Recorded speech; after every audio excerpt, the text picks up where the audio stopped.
Hello friends, welcome back to this channel.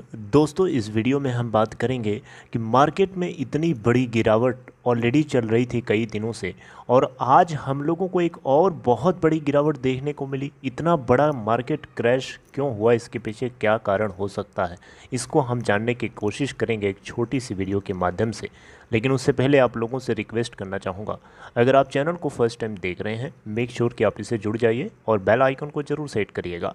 और demat या trading account के लिए डिस्क्रिप्शन बॉक्स में लिंक दिया गया है।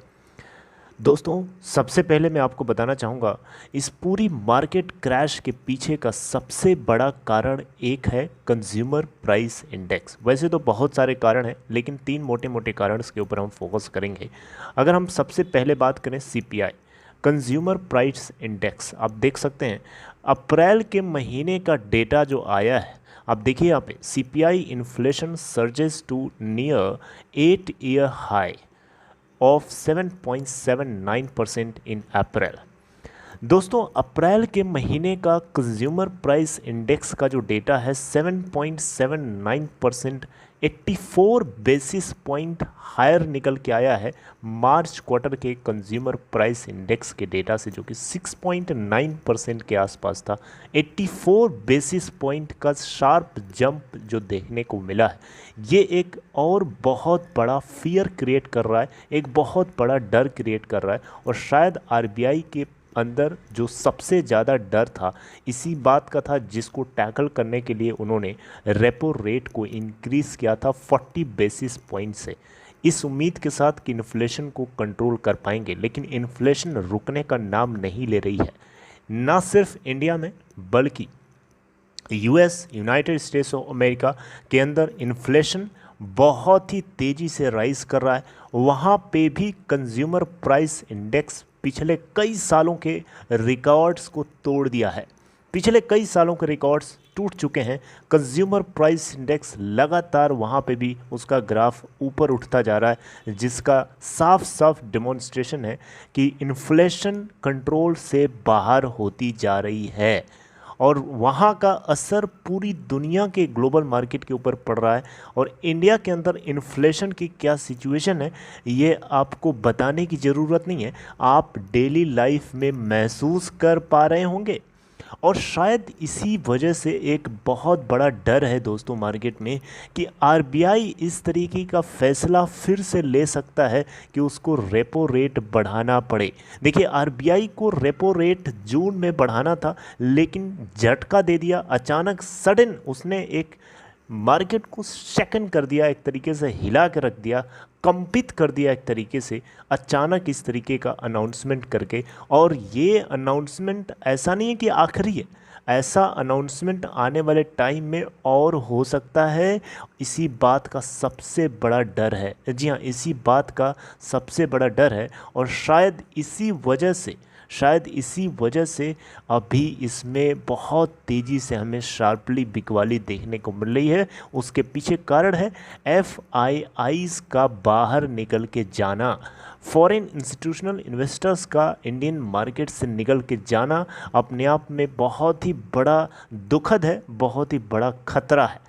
क्योंकि इससे मार्केट ना सिर्फ क्रैश होगा, बल्कि रिसेशन की सिचुएशन आ जाएगी, और आ चुकी है। We are already facing this.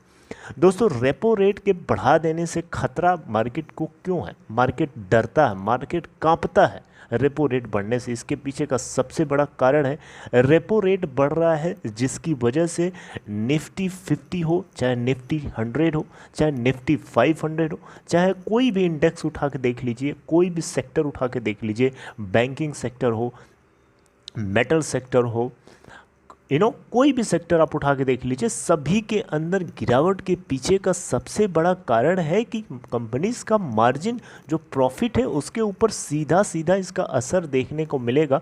और रेपो रेट अगर 40 बेसिस पॉइंट से बढ़ा करके रुकता नहीं है, इसका मतलब कि प्रॉफिटेबिलिटी के ऊपर सीधा सीधा असर पड़ेगा। आपको और हमको लोन लेना महंगा पड़ेगा, जो कंपनीज लोन देती हैं, जो बैंक्स लोन देते हैं, उनको भी महंगा पड़ेगा। उनको महंगा इसलिए पड़ेगा क्योंकि लोन लेने वाले वाले कम हो जाएंगे, आप महंगा लोन देंगे तो आपसे लोग कम लोन लेना चाहेंगे, राइट। और दूसरी साइड अगर हम कंपनीज़ की बात करें जो लोन ले करके अपने प्रोडक्शन को बढ़ाती हैं या उनको हाई लेके जाती हैं, तो उनका प्रॉफिटेबिलिटी कहीं ना कहीं लोन के ऊपर डिपेंडेंट होता है, क्योंकि प्रोडक्शन के लिए फ़ंड चाहिए और लोन उनको फ़ंड के रूप में मिलता है। तो फ़ंड वो तभी उठाएंगे ना, जब लोन तभी लेंगे जब उनको सस्ता लोन मिलेगा। अब महंगा पड़ेगा तो वो लोन कम लेना चाहेंगे, और ले भी रहे हैं किसी तरीके से तो उसको बेचना उनको आसान नहीं है, क्योंकि आगे वो भी महंगा बेचेंगे तभी उनका प्रॉफिट निकलेगा। तो कहीं ना कहीं ये घुमा फिरा के इन्फ्लेशन का बढ़ना सारे पॉइंट्स को एक ही साथ लेके चल रहा है दोस्तों। सारे पॉइंट्स को इसी पॉइंट में मिला करके देखें तो कंज्यूमर प्राइस इंडेक्स बहुत तेज़ी से राइज कर रहा है, जो कि सबसे बड़ा कारण है इस पूरे ब्लड बाथ के पीछे का। दूसरे कारण की बात करें दोस्तों तो यूक्रेन और रशिया की जो क्राइसिस, जो लड़ाई है, जो देख रहे हैं आप, जो सिचुएशन है वो रुकने का नाम नहीं ले रही है। सिचुएशन इंटेंसिफाई होती जा रही है और इससे कहीं न कहीं डर है कि ये युद्ध WW3 के रूप में ना निकल के आ जाए, क्योंकि युद्ध का रुकना बहुत ज़रूरी है। क्योंकि युद्ध अगर रुकता नहीं है तो उससे आसपास के देशों में भी तनाव पैदा होता है और सिचुएशन बढ़ने की सिचुएशन सबसे ज़्यादा होती है।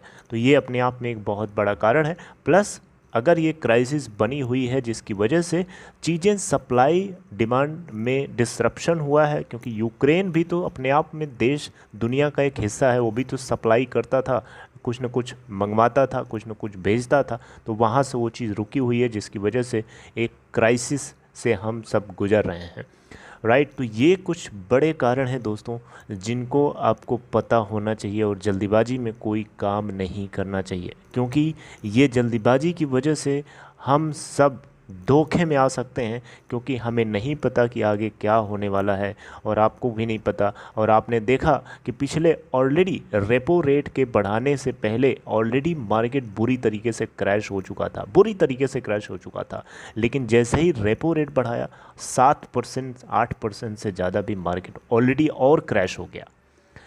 तो आपको नहीं पता था, फिर भी हुआ कि नहीं हुआ। तो इस तरीके से आने वाले टाइम में क्या हो जाएगा हमें नहीं पता, क्योंकि सिचुएशन पूरी दुनिया की अभी इस समय बहुत ख़राब है और US के अंदर इन्फ्लेशन का बढ़ना बहुत ही खतरा है पूरी दुनिया की मार्केट के लिए, क्योंकि अल्टीमेटली US डॉलर के मुकाबले इंडियन रुपया जो है बहुत ही तेज़ी से कमज़ोर होता जा रहा है।